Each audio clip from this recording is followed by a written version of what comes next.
Asante sana. Mimi naitwa Alois Tone Mdalavuma, diwani wa kata ya Bara.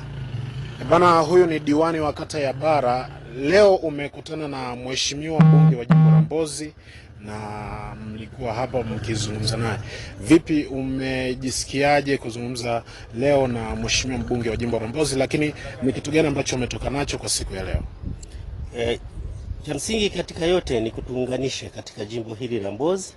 Ametuita wote madiwani wote tukae pamoja tuzungumze matatizo wananchi katika kata zetu, na kwa kuwa yeye ndiye mbunge wa jimbo ameona ni vizuri apate mawazo kutoka kwa madiwani. Hata anapoondoka anaondoka akiwa ana jambo moja pamoja na wenzake viongozi.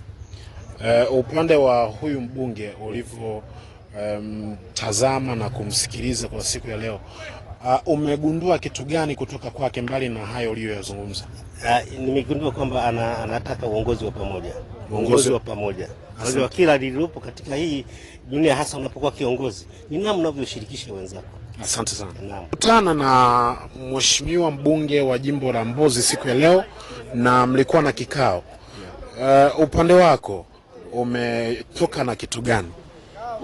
Nimetoka na mambo mengi. Ndio.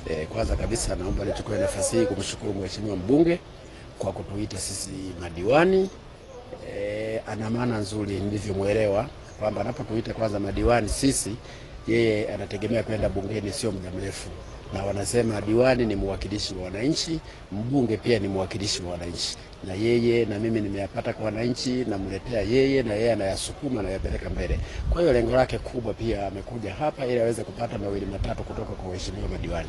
Hivyo nina uhakika kila mheshimiwa diwani ameweza kuzungumza, amesema changamoto iliyopo ambayo iko ndani ya uwezo wetu au uwezo wake, ameweza kuizungumza nini atakifanya, na yale ambayo anataka kuyapeleka mbele na mimi ameyabeba kutoka kwa madiwani wote 11 wa jimbo lake la Mbozi. Ameenda ameyachukua na nina uhakika atayafanyia kazi vizuri. Maliza kwa majina, unaitwa nani? Mimi kwa majina naitwa Jackson Mwanda, ndiye diwani wa kata ya Mlo. Majina naitwa Sikuzani Andimile Mbaga, ni diwani wa kata Isansa. Isansa. Ndio. Naam, siku ya leo umekutana na mbunge wa jimbo la Mbozi. Ni vitu gani ambavyo umetoka navyo baada ya kukaa na kuzungumza na mheshimiwa kutokea kipindi cha kampeni? Bila shaka. Ndio. Ni mambo mengi ambayo tumezungumza, lakini moja kubwa, mheshimiwa mbunge ametusihi kwanza kwenda kufanya mikutano, kukutana na wananchi na kuangalia changamoto zilizopo ili ziweze kupatiwa ufumbuzi. Ndio. Na ni kitu gani ambacho umekigundua kwa mheshimiwa mbunge wa jimbo la Mbozi, ukiachana na maelekezo aliyokupa siku ya leo? Ni kitu gani ambacho umekipata kutoka kwake, yani umekihisi yuko nacho ambacho hukuwahi kukiona mahali? Ni vitu vingi, lakini kiupekee zaidi ni kwamba ni mtu wa watu. Okay. Kwanza ametuunganisha na ametukutanisha pamoja, na hili limeonyesha kweli ni mtumishi wa watu, hususan kwa kutoa huduma kwa ajili ya wananchi wetu wanapokuwa wanapata changamoto. Na hili ametusihi kwamba kama mwananchi kwenye kata yako amepata shida, basi mtaarifu mheshimiwa mbunge ili tushiriki kwa pamoja. Kwa hili ni kitu ambacho ni cha historia, hujawahi kukipata. Asante sana. Una kitu gani cha kuwaambia wananchi wa jimbo la Mbozi na wana kata yako ya Isansa kama wanakutazama sasa hivi? Mimi nachotaka kuwaambia ni kwamba tuendelee kumpa ushirikiano mbunge wetu. Kweli ni mtu sahihi ambaye anaenda kututumikia. Kwa hiyo kikubwa tumpatie ushirikiano. Asante sana. Asante kwa muda wako. Asante. Kwa muda huu hapa niko na katibu wa mbunge wa jimbo la Mbozi, na yeye alikuwepo hapa kwenye kikao ambacho kilihusisha madiwani wa kata 11. Sasa mheshimiwa katibu, naomba uzungumze ni kitu gani ambacho umetoka nacho baada ya kukutana na madiwani wako, lakini pia ni kitu gani ambacho umekipata zaidi kwa mbunge akiwa anazungumza na madiwani wa kata zake 11 za wilaya ya Mbozi na jimbo la Mbozi. Wewe unaweza ukajitambulisha majina yako pia ili tumalize. Asante sana. Kwa majina naitwa Mandela Pearson Mbuza, ali maarufu kama Tuparanti. Mimi ndiye katibu wa mbunge jimbo la Mbozi. Kipekee tu mwandishi, mimi nimpongeza sana mheshimiwa mbunge wa jimbo la Mbozi Mwalimu Onesimo Mkonde. Kwanza kabisa ni mbunge wa kipekee kabisa ambaye ameamua kwa dhati kabisa kuunganisha jamii yake ya Mbozi kwa kuita madiwani wote 11 wa jimbo hili la Mbozi na kuzungumza mustakabali wa jimbo la Mbozi ndani ya miaka hii mitano, kwa maana ya kwamba waheshimiwa madiwani waweze kuungana, lakini waweze kufanya vikao huku kwenye makata ili maendeleo yaweze kuwa endelevu kwenye kata zao. Na ni kitu gani ambacho umekipata kwa baadhi ya madiwani siku ya leo? Mheshimiwa madiwani wamefurahi kwanza kwa kikao hiki cha siku ya leo, kwa sababu ni kikao kizuri, ni kikao cha mpango mizuri ya kwenye makata yao, lakini Mheshimiwa mbunge ametengeneza system ya kuwafanya madiwani waone yeye ni sehemu ya madiwani wenzake na anaweza kufanya nao kazi kwa ukaribu zaidi. Ni mkakati gani ambao wewe umeweka akilini kwako baada ya kutoka kwenye kikao hiki kwamba wananchi wa jimbo la Mbozi watarajie kitu gani kutoka kwa mbunge wa jimbo la Mbozi, lakini pia watarajie kitu gani kutoka kwa katibu ambaye atakuwa ni mwakilishi wa mbunge wa jimbo la Mbozi? Asante sana. Kwanza ni pia tu kushukuru kwa namna ambavyo Mheshimiwa mbunge ameniamini mimi kuwa katibu wake, lakini Mheshimiwa mbunge ni mtu ambaye ana maono makubwa ya kuipeleka Mbozi mbele kwa kushirikiana na Mheshimiwa Daktari Samia Suluhu Hassani, kwa maana Mbozi tayari ina miradi mingi mikubwa ambayo tayari imeshaletewa fedha.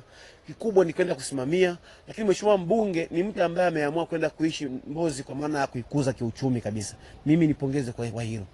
Una neno gani la kumaliza? Mimi nishukuru sana kwa kikao cha siku ya leo. Ni kikao kizuri. Mheshimiwa mbunge ameamua kutufikisha maeneo haya, kwa maana sasa tufanye kikao hiki, tuzungumze na waheshimiwa madiwani, tupeane mbinu nzuri na kwenda kuikulisha jimbo la Mbozi. Asante sana. Bana, hiki ni kikao cha kimkakati ambacho kilikuwa ni cha madiwani kata 11 ndani ya jimbo la Mbozi, lakini hiki ni kikao cha mbunge wa jimbo la Mbozi ambaye ameamua kuwakutanisha wana viongozi wa kata zote 11 za jimbo la Mbozi, lakini pia lengo na dhumuni ni kutaka kujua mipango yao, mikakati yao ikoje, na yeye kuwapa maelekezo nini wafanye ndani ya kata zao, lakini pia ni nini wafanye ndani ya jimbo la Mbozi. Hii ni Maputa TV, lakini tunaenda kuzungumza na mbunge wa jimbo la Mbozi. Naam, mtazamaji wa Maputa TV, niko na mheshimiwa mbunge wa jimbo la Mbozi ambaye siku ya leo amekutana na madiwani wake wa kata zote 11 za jimbo la Mbozi. Lakini siku ya leo tunataka tufahamu baadhi ya machache ambayo yeye atatueleza, na mimi nitamuuliza maswali ambayo yeye atayajibia kama mheshimiwa wa jimbo la Mbozi. Mheshimiwa, heshima yako mkuu. Mambo vipi? Kama kawa. Super. Sana mzee. Sawa, niambie. Safi kabisa. Ni wabunge wachache ambao tumekutana nao na anakuambia mambo vipi kama kawa. Huwa tunapewa tunakutana na zile ukimpa heshima yako ujambo. Sasa tunashukuru kuwa na mbunge kijana. Mheshimiwa, siku ya leo umekutana na madiwani wa kata zote 11 ndani ya jimbo lako la Mbozi. Ni vitu gani ambavyo umekutana navyo kwa madiwani wako siku ya leo? Leo nilikuwa nakaa na waheshimiwa madiwani wa kata zote 11, japo tuna kata moja tuna mheshimiwa diwani ashatangulia mbele za haki. Kwa hiyo nilikuwa na madiwani 10 wa kata na nina mpango kuwaita madiwani wa viti maalum na wenyewe nikae nao kikao cha kwao. Lakini leo nilikuwa na kikao cha kawaida cha mimi mbunge kukutana na waheshimiwa madiwani kwa lengo la kukumbushana majukumu. Ni wakati wa kufanya kazi, kukumbushana majukumu, lakini pia kushauriana na kupeana mawazo. Na mimi tarehe 13 nakuwa niko Dodoma kwa ajili ya vikao vya bunge. Kwa hiyo nimeona kabla sijaondoka nikutane nao, tubadilishane mawazo, tuzungumze, tushauriane, lakini kama mbunge nimetoa maelekezo ambayo ni siri yangu. Nimewapa maelekezo, tunakwenda kufanya kazi 1 2 3, kukumbushana majukumu ambayo tunapaswa kwenda kuyafanya kwenye kata zetu. Nikiwa sipo waendelee na majukumu. Kwa nini hukuwaza kufanya baada ya kutoka bungeni baadaye? Ni utaratibu wangu. Tutakuwa nafanya vikao vya mara kwa mara ili kuweza kuharakisha maendeleo ya jimbo letu. Tutakuwa nakaa vikao vya mara kwa mara. Kabla sijaondoka wanaweza kawa neno la kuniambia. Hao ndio wawakilishi wanakaa na wananchi kwenye kata zao huko. Lakini pia nikirudi nikimaliza vikao na pengine nitakuwa nakutana nao, nawaambia kile ambacho nimetoka nacho huko kama mheshimiwa diwani, tunashare mawazo. Nini mtazamo wako kwa madiwani wako wa jimbo la Mbozi kwa kila mtu nadhani umemu experience kwa kumtazama, kwa kumsikiliza. Umepata vitu gani kutoka kwao? Bahati nzuri mwaka huu Chama cha Mapinduzi kilifanya kazi kubwa sana kuhakikisha tunapata waheshimiwa madiwani wazuri, na kila moja anafanya kazi nzuri. Kwa hiyo ninawaamini na wakubali, wako vizuri, tutafanya kazi nzuri, tutashirikiana.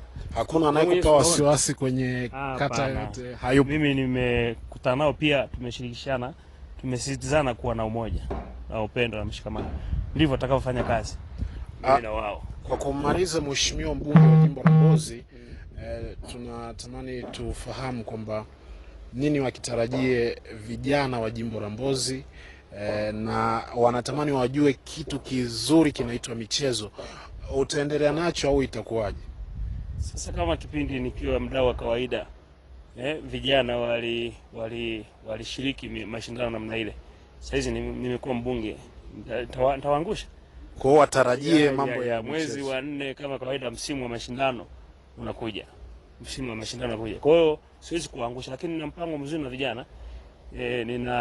Nina program nyingi na vijana wangu hawa, lakini naandaa proposal kwa ajili ya namna gani nakuja na nini na tunainuana kama vijana. Kwa hiyo muda sio mrefu nitaanza kukutana na vijana pia. Nikirudi kwenye vikao, nitakapokuwa nimetulia, nitakutana na vijana tuweze kubadilishana mawazo, kushirikishana, kushauriana, lakini kuwapa semina mbalimbali pia. Utarajii kuhamia labda Dar es Salaam, Mwanza, Dodoma? Kufanya nini? Kuhama mji wa Songwe, kuhamia Dodoma. Kufanya nini? Kuishi. Mimi si nyumbani hapa. Si ushapata uongozi, unahama, unatoka huku unaenda? Bwana, mimi shahidi wananchi wangu kwamba nyumbani hapa, na nawakaribisha nyumbani. Mimi ninapatikana hapa, nikirudi bunge napatikana hapa. Kwa kumaliza, Mheshimiwa mbunge, una cha kuongea na wananchi wako? Mimi nimefurahi kukutana na waheshimiwa madiwani. Ninawatakia kila laheri kwenye majukumu yao na nawaombea ushirikiano, lakini pia nitakaa na madiwani na viti maalum, na wenyewe nitazungumza nao yale ambayo ninayo kwa ajili yao, ili kila mmoja akafanye kazi na utu, tunasonga mbele. Lakini tunamshukuru pia Mheshimiwa Rais Mama Daktari Samia Suluhu Hassan. Anafanya kazi kubwa sana, kwa fedha nyingi, na hizo pia nimewasitiza waheshimiwa madiwani kwenye kata zao wakazisimamie, wakasimame na zile fedha, wakasimamie zile fedha, wakasimamie maendeleo ya zile fedha. Kwa hiyo tunapambana kuhakikisha jimbo letu linapata maendeleo. Bwana, nashukuru kwa muda wako Mheshimiwa. Asante sana. Asante lingine. Nashukuru sana. Maputa TV. Naam. Sawa.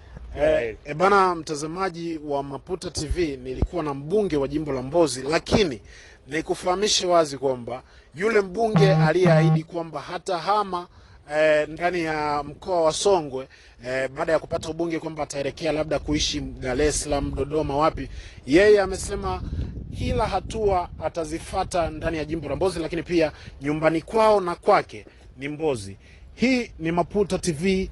Subscribe, like and comment ili taarifa zote muhimu ziendelee kukufikia kwa wakati. Lakini nilikuwa na mbunge wa jimbo la Mbozi aliyekuwa na kikao na madiwani wa kata zote 11, lakini amesema kwamba kata moja diwani ashafariki dunia. Asante sana.